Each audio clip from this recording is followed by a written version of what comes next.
السلام علیکم ورحمۃ اللہ وبرکاتہ۔ محترم ناظرین کرام، پیغام یوٹیوب چینل کے خصوصی پیشکش پیام صبح میں آپ کا خیر مقدم ہے۔ آج کے درس قرآن اور تفسیری سلسلے میں گفتگو کو آگے بڑھاتے ہوئے عقل مندوں کی ایک اور خاصیت کا ذکر ہے اور اس کے اوپر اختصار کے ساتھ روشنی ڈالنی ہے، جن کا ذکر قرآن کریم میں اللہ تبارک و تعالی نے کیا ہے۔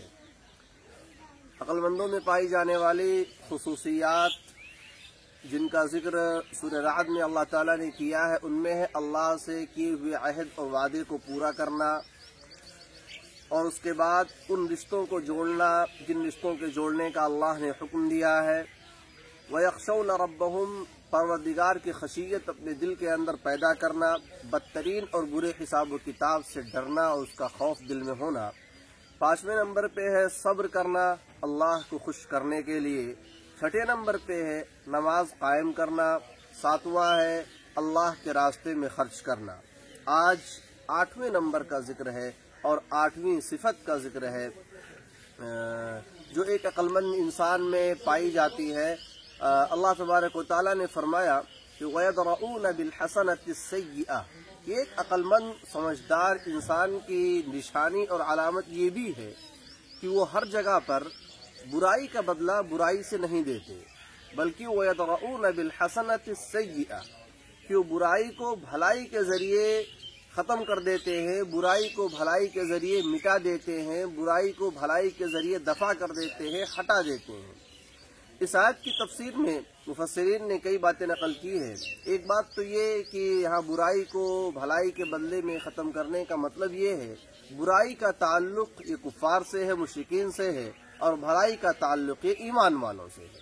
یعنی ایمان والے اچھا عمل کرتے ہیں، اچھا کام کرتے ہیں، چنانچہ اس آیت کے وَلَا تَسْتَوِي الْحَسَنَةُ وَلَا السَّيِّئَةُ قرآن کریم میں ایک آیت ہے، اس کے پس منظر میں اسی بات کو بیان کیا گیا ہے کہ برائی اور بھلائی دونوں برابر نہیں ہو سکتے، یعنی ایمان والوں کی بھلائی اور اہل کفر کی برائی دونوں برابر نہیں ہو سکتے، تو ایمان اور کفر کا الگ الگ تعلق ہو جائے گا۔ لیکن عام طور پہ اس آیت کے ذیل میں اکثر مفسرین نے نقل کیا ہے، جیسا کہ علامہ ابن کثیر علیہ الرحمہ نے بھی نقل کیا ہے کہ آیت کا مفہوم یہ ہے کہ وہ قبیح کا بدلہ حسن سے دیتے ہیں، بری چیز کا بدلہ اچھائی سے دیتے ہیں، برائی کا بدلہ اچھائی سے دیتے ہیں، وہ برائی کا بدلہ برائی سے نہیں دیتے ہیں۔ عقل مند وہ لوگ ہوتے ہیں۔ یہ ایک ایسی صفت ہے برائی کا بدلہ اچھائی سے دینا جو انسان سے بہت بڑے مجاہدے کا، بہت بڑے دل کا مطالبہ کرنے والی ہے۔ یہ آسان کام نہیں ہوتا کہ برائی کا بدلہ اچھائی سے دیا جائے۔ اچھائی کا بدلہ اچھائی سے دینا تو کسی قدر غنیمت ہے، حالانکہ آج کے دور میں وہ بھی مشکل ہوتا جا رہا ہے، لیکن برائی کا بدلہ اچھائی سے دینا یہ ذرا مشکل امر ہوتا ہے اور انسان کے لیے بہت دشوار ہوتا ہے کہ اگر اس کے ساتھ کوئی برا سلوک کرے، کوئی غلط سلوک کرے تو وہ اس کا بدلہ اچھائی کے ساتھ دے۔ لیکن اللہ تبارک و تعالیٰ قرآن مقدس کا اعلان یہی ہے کہ اگر انسان اپنے آپ کو عقل مند سمجھتا ہے اور عقل مند بننا چاہتا ہے تو اس کے لیے ضروری ہے کہ وہ برائی کا بدلہ برائی سے نہ دے کر کے برائی کا بدلہ اچھائی سے دے، کیونکہ یہ عقل مندوں کی صفت ہے اور اس کی وجہ سے انسان کو بہت فائدہ بھی ملتا ہے۔ چنانچہ اللہ تبارک و تعالیٰ نے قرآن کریم میں ارشاد فرمایا دوسرے مقام پہ کہ وَلَا تَسْتَوِي الْحَسَنَةُ وَلَا السَّيِّئَةُ، کہ برائی اور اچھائی، برائی اور بھلائی یہ دونوں برابر نہیں ہو سکتے۔ اچھا سلوک اور برا سلوک، اچھا سلوک اور برا سلوک یہ دونوں برابر نہیں ہو سکتے ہیں نتیجے کے اعتبار سے، اثر کے اعتبار سے۔ کیوں؟ ادفع باللتی ہی احسن، اسی لیے قرآن کریم نے کہا کہ ایسے طریقے سے بدلہ دو، ایسے طریقے سے دفع کرو، ایسے طریقے سے لوٹاؤ کسی چیز کو جو بہتر ہو، احسن ہو، عمدہ ہو، بہترین ہو۔ نتیجہ کیا نکلے گا؟ فَإِذَا الَّذِي بَيْنَكَ وَبَيْنَهُ عَدَاوَةٌ كَأَنَّهُ وَلِيٌّ حَمِيمٌ، نتیجہ بہت شاندار آپ کو ملنے والا ہے۔ یہ اللہ تبارک و تعالیٰ کا وعدہ ہے۔ اللہ تبارک و تعالیٰ نے اہل ایمان سے اور پوری دنیا کے اندر رہنے والے انسانوں کو کہیں نہ کہیں پیغام دیا گیا ہے کہ برائی کا بدلہ اچھائی سے دو۔ نتیجہ یہ نکلے گا کہ وہ شخص جس کے درمیان اور تمہارے درمیان دشمنی ہے، عداوت ہے، نفرت ہے، کأنہ ولی حمیم، اگر تم نے برائی کا بدلہ اچھائی سے دینے کی ٹھان لی اور ہر جگہ درگزر کرتے رہے، برائی کا بدلہ اچھائی سے دیتے رہے، پہنچائی گئی تکلیفوں کے اوپر صبر کرتے رہے، تو نتیجہ یہ نکلے گا کأنہ ولی حمیم، وہ ایسا ہو جائے گا جیسا کہ وہ جگری دوست ہو۔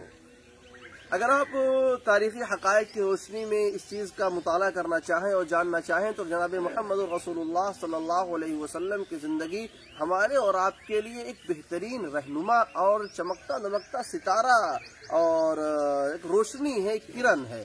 اللہ کے رسول صلی اللہ علیہ وسلم نے جب مکہ میں آ کر کے یہ اعلان کیا لوگوں کے سامنے کہ یا ایھا الناس قولوا لا الہ الا اللہ تفلحوا، ایک پیغام تھا کہ لوگوں لا الہ الا اللہ کہو تو کامیاب ہو جاؤ گے۔ تو وہ لوگ جو رسول اللہ صلی اللہ علیہ وسلم سے بے پناہ محبت کرتے تھے، آپ کو صادق و امین جانتے تھے، آپ کو سچا سمجھتے تھے، انہی لوگوں کا ریئیکشن اور رد عمل کیا تھا ایک عام مسلمان جانتا ہے۔ بھڑک اٹھے تھے عام طور پہ مکہ والے کہ یہ کیسے ہو جائے گا، یہ تو نہیں ہو سکتا ہے، اور وہ آپ علیہ الصلوۃ والسلام کے دشمن بن گئے، انتقام کے اوپر آمادہ ہو گئے، تکلیف پہنچانے کے اوپر آمادہ ہو گئے۔ آپ علیہ الصلوۃ والسلام اور آپ کے صحابہ کرام کو جو تکلیفیں دی گئی، جس طریقے سے ان کے اوپر زمین کو تنگ کیا گیا، گھاٹیوں کے اندر قید کیا گیا، ان کا بائیکاٹ کیا گیا، اس طریقے کی چیزیں جو ان کے ساتھ کی گئی ہم سب جانتے ہیں، لیکن ان تمام حالات میں رسول اللہ صلی اللہ علیہ وسلم اور اہل ایمان کا جو نعرہ اور ان کا جو وتیرہ اور طریقہ تھا وہ یہی تھا، ربنا اللہ ثم استقاموا، ہمارا رب اللہ ہے، پھر وہ اسی کے اوپر جمے رہے، وہ جذبہ انتقام میں وہ آگے نہیں بڑھے۔ نتیجہ کیا نکلا؟ نتیجہ یہ نکلا کہ وہی لوگ جو آپ کے جو آپ کے بالکل جانی دشمن تھے وہ جگری دوست بن گئے۔ بہت سارے لوگ جو اسلام کو ختم کرنا چاہتے تھے، اس کے مخالف تھے، وہ بھی آپ کے دوست بن گئے اور آپ کے معاون اور مددگار بن گئے، چاہے وہ حضرت حمزہ رضی اللہ تعالیٰ عنہ کا واقعہ ہو یا پھر وہ حضرت عمر ابن خطاب رضی اللہ تعالیٰ عنہ ہوں جو اسلام کے مخالف تھے، اس کے بعد پھر اسلام کے اندر آئے، اور بھی بڑے بڑے صحابہ کرام رضوان اللہ تعالیٰ علیہم اجمعین جو شروع میں تو کفار مکہ کے ساتھ تھے، لیکن اس کے بعد جب اسلام سے جڑے تو ایسے جڑے کہ اپنا سب کچھ اسی کے اوپر قربان کر دیا اور رسول اللہ صلی اللہ علیہ وسلم کے معاون و مددگار بن گئے۔ اور پھر جب مکہ فتح ہو گیا اور آپ علیہ الصلوۃ والسلام کو پورا انعام اور بدلہ مل گیا، تو پھر تو پورا مکہ ہی ایک طرح سے اسلام کے گہوارے میں اسلام کے دامن سے جڑ گیا اور اسلام سے وابستہ ہو گیا۔ تو یہ ایک ایسی صفت ہے، علم، بردباری، برائی کا بدلہ اچھائی سے دینا۔ آپ اپنی پرسنل لائف میں، نجی زندگی میں اس کا اگر تجربہ کریں، تھوڑا سا ہلکا سا تجربہ کریں، تو انشاءاللہ تعالی اس کے مثبت نتائج سامنے آنے شروع ہو جاتے ہیں کہ برائی اگر کوئی آپ کے سامنے برا کر رہا ہے، عام طور پہ ہمارا اور آپ کا سب کا ہی شکوہ ہے کہ بھائی اگر کوئی برائی ہی پر آمادہ ہو تو ہم کیا کریں۔ ظاہر ہے آپ کے پاس یہ آپشن ہے کہ برائی کا بدلہ برائی سے دے سکتے ہیں، یا اگر آپ چاہیں تو اس سے اسی معاملے کے اوپر برابر سرابر معاملہ کر سکتے ہیں، ایسی بات نہیں ہے۔ لیکن جب ہر آدمی یہی شکوہ کر رہا ہے دوسرے کے بارے میں، تو ظاہر ہے کہیں نہ کہیں تو کھوٹ ہم میں اور آپ میں سب میں ہے۔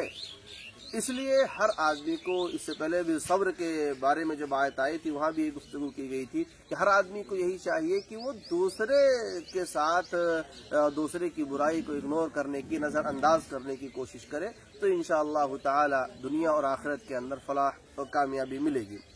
رسول اللہ صلی اللہ علیہ وسلم کی جو احادیث اس سلسلے میں ہے اور آپ علیہ الصلوۃ والسلام کی سیرت اور اخلاق سے متعلق جو واقعات ہیں وہ تو بہت سارے ہیں۔ ان تمام واقعات کو انسان مختصر سے اس وقت میں بیان نہیں کیا جا سکتا ہے، چاہے وہ مکہ کے اندر جن لوگوں نے آپ کے اوپر ظلم و ستم کیا تھا ان کے اوپر قابو پا جانے کی بات ہو، اور چاہے وہ طائف کے اندر جب اللہ کے رسول صلی اللہ علیہ وسلم کے ساتھ ناروا سلوک کیا گیا تھا اور اللہ تبارک و تعالیٰ نے فرشتوں کو مدد کے لیے بھیجا تھا، تو آپ علیہ الصلوۃ والسلام کا یہ جواب ہو کہ میں اس دہر میں قہر و غضب بن کر نہیں آیا۔ آپ نے ان کے لیے بد دعائیں نہیں کی، بلکہ یہ کہا کہ ان کی یہ نہیں تو ان کی آئندہ آنے والی نسلیں دامن اسلام سے وابستہ ہوں گی، مشرف اسلام ہوں گی۔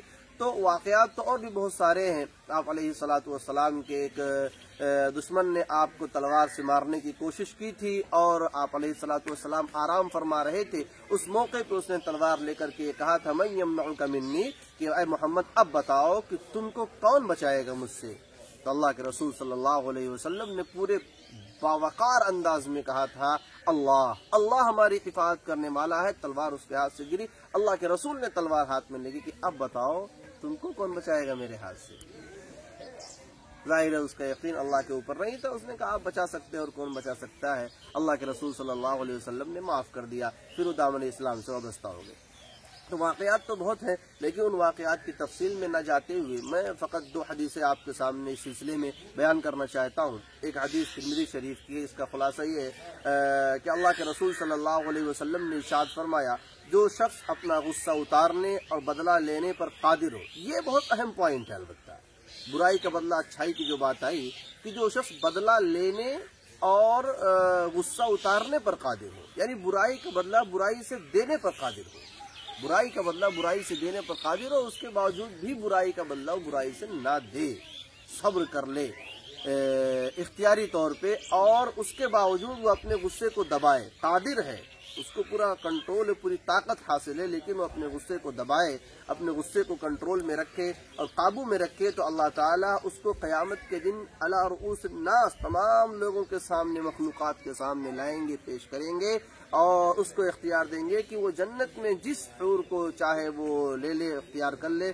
مطلب یہ ہے کہ اس کے لیے اللہ تبارک و تعالیٰ کے جنت میں بالکل آزادی ہوگی، پورا اختیار رہے گا، اس خاص عمل کی بنیاد پر کہ اللہ تبارک و تعالیٰ اس کو اختیار دے دیں گے. اس کو ایک طرح سے اپنی من پسند زندگی گزارنے کا سرٹیفکیٹ مل جائے گا، اس کو اس کا پاس مل جائے گا، جس طریقے سے چاہے وہ اختیار کرے. اسی طریقے سے ایک روایت ہے ابو داؤد کی کہ اللہ کے رسول صلی اللہ علیہ وسلم کا ایک واقعہ ہے، اور وہ ہم سب کے لیے بہت ہی اہم ہے کہ اللہ کے رسول صلی اللہ علیہ وسلم کی شخصیت آپ ذہن میں لائیے تو ہماری ذہنی پرواز کی انتہا ہو جائے گی اور اس کی حد ہو جائے گی. لیکن رسول اللہ صلی اللہ علیہ وسلم کی عظمتوں کی کوئی حد ہم بیان نہیں کر سکتے، الفاظ میں نہیں لا سکتے. رسول اللہ صلی اللہ علیہ وسلم کے اخلاق حسنہ اور آپ کی حیات طیبہ اور پاکیزہ زندگی کو.